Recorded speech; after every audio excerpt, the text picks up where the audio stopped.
नमस्कार, स्वागत है आप सभी का मेरे YouTube channel Smita Hindi classes में।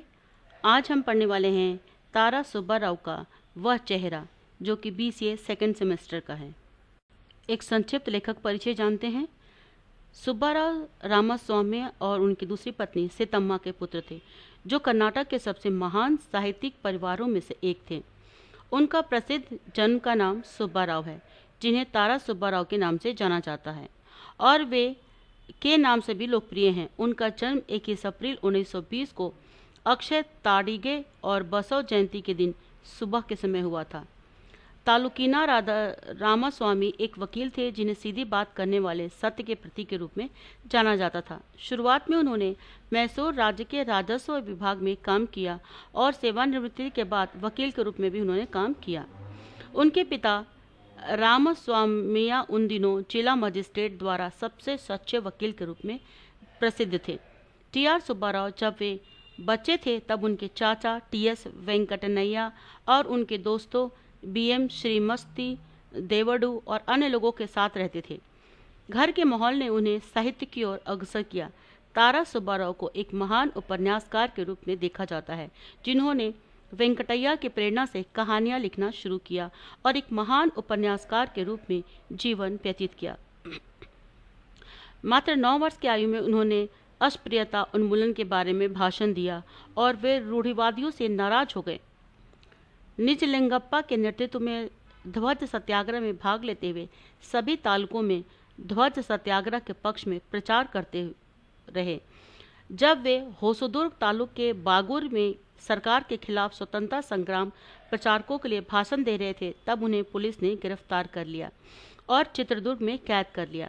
बाद में वे घर लौट आए। वे मैट्रिक की परीक्षा में असफल हो गए और उन्हें शिवमोगा में पढ़ने के लिए भर्ती करा दिया गया। उन्होंने वहां अपनी प्रथम वर्ष की इंटरमीडिएट परीक्षा पूर्ण की। फिर वे दूसरे वर्ष की इंटरमीडिएट परीक्षा के लिए तुमकुर स्थानांतरित कर दिए गए, डॉक्टर SV परमेश्वरम, जहाँ उनके शिक्षक थे। उसी समय 1942 में गांधी जी ने भारत से अंग्रेजों को भगाने के लिए भारत छोड़ो आंदोलन शुरू किया था। कॉलेज के छात्रों ने गांधी जी की प्रेरणा पर कॉलेज छोड़ दिया और स्वतंत्रता संग्राम में कूद गए। गांधी जी के असहयोग आंदोलन के कारण सरकार का ध्यान जल्दी आकर्षित न होने के कारण दमकारी स्वतंत्रता संग्राम का विकल्प चुनने के कारण तारासु और उनके सहयोगियों के बारे में माना जाता है कि उन्होंने रेलवे ट्रैक को उड़ाने का प्रयास किया था, लेकिन सरकार ने उन्हें रेलवे ट्रैक को उड़ाने से पहले ही गिरफ्तार कर लिया था। हालांकि अपनी आत्मकथा में उन्होंने जेल में रहते हुए स्वतंत्रता आंदोलन में भाग लेने की अपनी रोमांचक कहानी का बहुत ही मार्मिक ढंग से वर्णन किया है। उनके अनुसार उन्होंने जेलर, जिला अधीक्षक और जिला जेल में आने वाले चिकित्सा अधिकारियों की मदद से स्वतंत्रता संग्राम की गतिविधियों को अंजाम दिया, जो तुमकुर जेल में रहते हुए उनसे परिचित थे। बाद में जेल से बाहर आने के बाद उन्होंने NL में शामिल होने की कोशिश की, लेकिन ब्रिटिश अधिकारी के अहंकारी रवैये से तंग आकर उन्होंने इसमें शामिल न होने का फैसला किया। उन्होंने आजीविका के लिए एक पत्रकार का पेशा चुना। अंत में उन्हें एहसास हुआ कि पत्रकारिता उतनी सीधी नहीं है जितनी होनी चाहिए। इस प्रकार उन्होंने इस पेशे को भी छोड़ दिया और केवल लेखन पर आधारित जीवन व्यतीत किया। एक महान उपलब्धि होने के नाते उन्हें नियमित आय के लिए संघर्ष करते हुए इन कठिनाइयों के बावजूद वह स्वतंत्रता संग्राम के लिए सरकार द्वारा दिए जाने वाले पुरस्कारों को प्राप्त किए बिना ही रहते थे। कहानी का सारांश कुछ इस प्रकार है। लेखक तारा सुब्बाराव मूलतः कन्नड़ रचनाकार हैं, परंतु साहित्य के हर क्षेत्र में उन्होंने अपना योगदान किया है। कथावस्तु के अनुसार इनके शैली बदलती जाती है। इनके उपन्यास माला आदित्य हंस के आधार पर हिंदी में बसंत बहार नामक फिल्म बनी थी। करीब 100 कहानियां और 5 नाटक भी इन्होंने लिखा था। एक बार लेखक भाषण देने के लिए तीर्थहल्ली गए हुए थे, तो भाषण के बाद मित्र के साथ मौका मिला आगुम्बे का सूर्यास्त देखने के लिए, और फिर वो अपने उन मित्रों के साथ निकल पड़े। कार का ड्राइवर का नाम विश्वनाथ था। फिर तीर्थहल्ली से ही 2-4 मित्र भी साथ हो लिए थे। आगुम्बे जाने वाला रास्ता प्रकृति की खूबसूरती, खूबसूरत जंगल, आंखों को लुभावने और हरियाली जो गुफाएं थी, उनकी खूबसूरती बस देखते ही बनता था। जगह जगह पेड़, फल, फूल इतना खूबसूरत कि कोई गायक अगायक भी गायक हो जाए, कोई अकवि भी कविता लिख दे। लेकिन उस सुंदरी की साधना में जैसे तपस्या में किसी ने विघ्न डाल दिया हो। विश्वनाथ ने कार स्टार्ट की और सफर शुरू हो गया। लाल मिट्टी का धूल उड़कर आंख, नाक, कान सभी में भर गया और स्वर्गिक सौंदर्य को नारकीय बना दिया। धीमी गति से चलने वाली हवा के साथ धूल भी उड़ उड़कर आंखों और चेहरे पर पड़ रहे थे।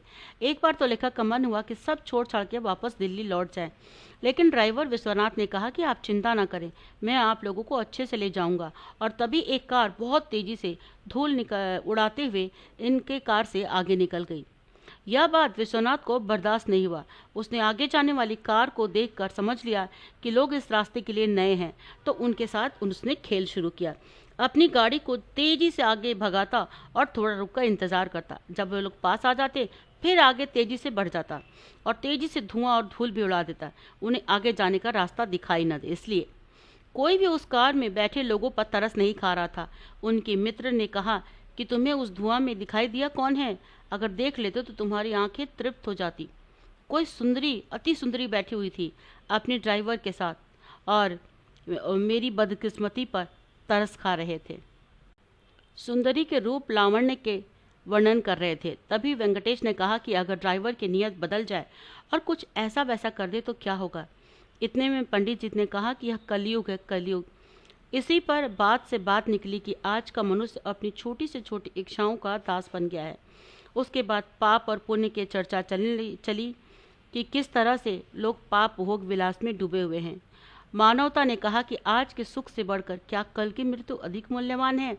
तब किसी ने कहा कि अप्सरा तो मरने के बाद मिलती है, अगर अप्सरा धरती पर ही मिल जाए तो फिर इसमें क्या बुराई है?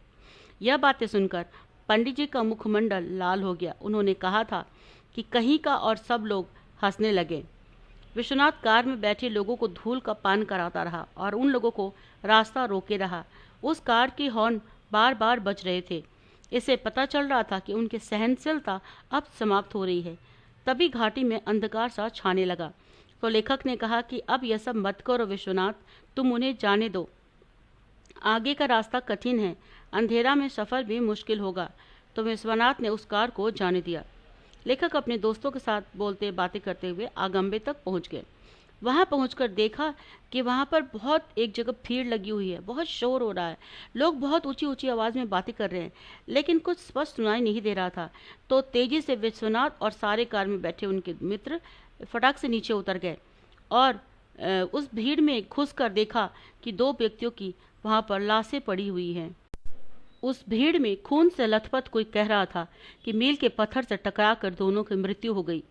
सबने पहचाना, अरे ये वही कार थी जिसमें वो सुंदरी एक ड्राइवर के साथ बैठे आगे चल रही थी और जिसे विश्वनाथ बार बार टक्कर दे रहा था। कितनी रूपवती स्त्री का लावण्य रूप, इतनी भयानक रूप में सब लोग पहली बार उस स्त्री को देखकर डर रहे थे और हंस रहे थे उसके रूप पर। अब मृत्यु इन सब पर हंस रही थी। यह कितना भयानक मृत्यु, जीवन मरण कितना समीप है। दोनों के मन में मनपा ने कहा कि कितनी भयानक मृत्यु है। लेखक ने कहा कि यह मृत्यु नहीं है, यह हत्या है। अगर उसे विश्वनाथ परेशान न करता तो आज ये नहीं होता। अब विश्वनाथ भी डर के मारे कांप रहा था। किसी ने कहा, चूमने योग्य अधर तुम्हारे, जब वो कार में जा रही थी उसकी खूबसूरती पर। तो लेखक ने कहा, चूम लो अब। पंडित जी ने कहा, पापी पापी, मैं पापी नहीं हूँ। और तूने विरोधी आवाज में कहा कि लेखक ने कि कहाँ आते समय इस घाटी की रमणीय थी, उसके लिए शब्द नहीं थे। इतना आकर्षण इस घाटी की तलहटी में, ऊंचाइयों पर चढ़ते उतरते, और अब वही घाटी कितना सुनसान अंधकार में डूब गया है, कितना भयानक किसी काल कराल की तरह प्रतीत हो रही है। जबकि यह वही घाटी, वही जंगल, और यहाँ पर लोग भी वही हैं। अभी भी वही चेहरा पर कितना अंदर सब कुछ पल भर में बदल गया। एक पल में जिंदगी और दूसरे पल में मौत सामने आ गया। एक अंकीय प्रश्नोत्तर। लेखक भाषण देने कहाँ गए थे? तीर्थहल्ली। भाषण के बाद लेखक कहाँ गए? आगुम्बे। आगुम्बे की यात्रा में लेखक के सारथी कौन थे? विश्वनाथ। कहाँ के प्राकृतिक सौंदर्य को लेखक ने कविता कामनी कहा है? आगुम्बे का। ढालू प्रदेश का सौंदर्य मन में क्या पैदा करता है? भय। आगुम्बे की यात्रा में किसके कारण बाधा आ रही थी? धूल के कारण। कौन से रास्ते पर मील के पत्थर से टकराकर कार चूर हो गई थी? सोमेश्वर। ढालू रास्ते पर कार कैसे चलती है? लट्टू की तरह। आगुम्बे के बाद लेखक कहाँ के लिए निकले? सोमेश्वर। लेखक आगुम्बे में कौन सा दृश्य देखकर मुग्ध हो गए थे? सूर्यास्त। तीर्थहल्ली से आगुम्बे के रास्ते की तुलना लेखक ने किससे की है? स्वर्ग। वह चेहरा लेखक का नाम क्या है? श्री टी.आर. सुब्बाराव। तीर्थहल्ली में भाषण देकर आगुम्बे का सूर्यास्त देखने कौन कौन गए थे? मित्र अरशु, विश्वनाथ, मानप्पा, हिंदी पंडित, विश्वनाथ की कार जो कि वही चला रहे थे। रास्ता प्राकृतिक सौंदर्य से भरपूर है। कविता कामिनी के रास्ते में धूल धूल के कारण यात्रा मुश्किल लग रही थी। तब एक ही कार रास्ते में दिखाई दी तो विश्वनाथ ने उसे परेशान किया।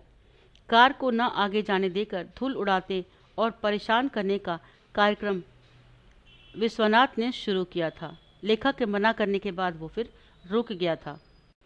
संदर्भ व्याख्या कीजिए। न जाने क्यों यह बात सुनकर मेरा हृदय धड़कने लगा। संकेत लिखेंगे, फर्स्ट वर्ड, लास्ट वर्ड, बीच में डैश। प्रसंग हमारी पाठ्यपुस्तक कथा निधि के पाठ व चेहरा से लिया गया है, जिसके लेखक श्री टी.आर. सुब्बाराव हैं। संदर्भ लेखक ने आगुम्बे की यात्रा के अनुभव से प्रभावित होकर यह वाक्य कहे। व्याख्या लेखक आगुम्बे के रास्ते और सूर्यास्त का सुंदर दृश्य देखकर लौट रहे थे। तभी उन्हें अनुभव हुआ कि पहाड़ पर चढ़ाई करते समय प्राकृतिक सुंदरता से कहीं अधिक सौंदर्य उतरते समय है, लेकिन यह सुंदरता मन में भी पैदा कर देती है। ऐसा लगता है कि हम मृत्यु के बहुत पास हैं, क्योंकि हजारों फीट की गहराई खाई के पास से कार गुजरती है तो लगा कि मौत पास है, एक क्षण में मृत्यु भी हो सकती है। विशेषता जब व्यक्ति जीवन में कोई खतरा लेता है, उस पर अधिक विचार करता है, तो ऐसे भाव पैदा होते हैं, जैसे लेखक ने बताया है कि प्राकृतिक भी जितना सुंदर है उतना ही भयानक भी। और नेक्स्ट क्वेश्चन आ सकता है 16 मार्क्स के लिए कि वह चेहरा का सारांश लिखकर उसकी विशेषताओं पर प्रकाश डाले। तो आप वीडियो के पूरे भाग का इस्तेमाल कर लिखने की कोशिश कर सकते हैं। 5 मार्क्स के लिए टिप्पणी होएगा आगुम्बे का प्राकृतिक सौंदर्य या फिर आगुम्बे के रास्ते की धूल। तो आगुम्बे का प्राकृतिक सौंदर्य पर मैंने लिखा है। यह शीर्षक हमारी पाठ्यपुस्तक कथा निधि के पाठ व चेहरा से लिया गया है और जिसके लेखक श्री टी.आर. सुब्बाराव हैं। लेखक तीर्थहल्ली से आगुम्बे की यात्रा करते हैं और वह बताते हैं कि रास्ते का प्राकृतिक सौंदर्य अपने आप में अनुपम है। यहाँ जो कवि नहीं है वो भी कविता लिख सकता है, इतना खूबसूरत है। यहाँ के रास्ते में जो पेड़ पौधे लगे हैं, गहरे घने जंगल, और उसमें खिल रहे रंग बिरंगे तरह तरह के फूल पत्तियाँ और सुपारी का खेत, उस सौंदर्य की खूबसूरती में 4 चांद लगाता है। यहाँ का दृश्य से किसी और कवि के मन में कविता भी निकल सकता है। इस सौंदर्य को लेखक ने कविता कामिनी कहा है। जैसे कि कोई व्यक्ति यहाँ आकर यह दृश्य देखकर कवि ही बन जाएगा। फिर किसी कवि ने अपनी कल्पना में जो चित्र खींचे होंगे वो यहाँ पर आकर साकार होता हुआ, जीवंत होता हुआ दिखता है। तो छात्रों, इस तरह से यह पाठ व चेहरा यहीं पर समाप्त करती हूँ। उम्मीद करती हूँ कि आपको ये पसंद आएगा और आपके ज़रूरत के हिसाब से सारे इसमें आपके प्रश्न उत्तर मिल जाएंगे। अगर सचमुच आपको ये वीडियो पसंद आता है तो प्लीज़ बच्चों सब्सक्राइब, लाइक, शेयर और कमेंट करना ना भूलें। और इसी तरह के वीडियो के लिए आप बेल आइकन दबा लें ताकि मेरे नए वीडियो की जानकारी आपको सबसे पहले मिले। नमस्ते, धन्यवाद।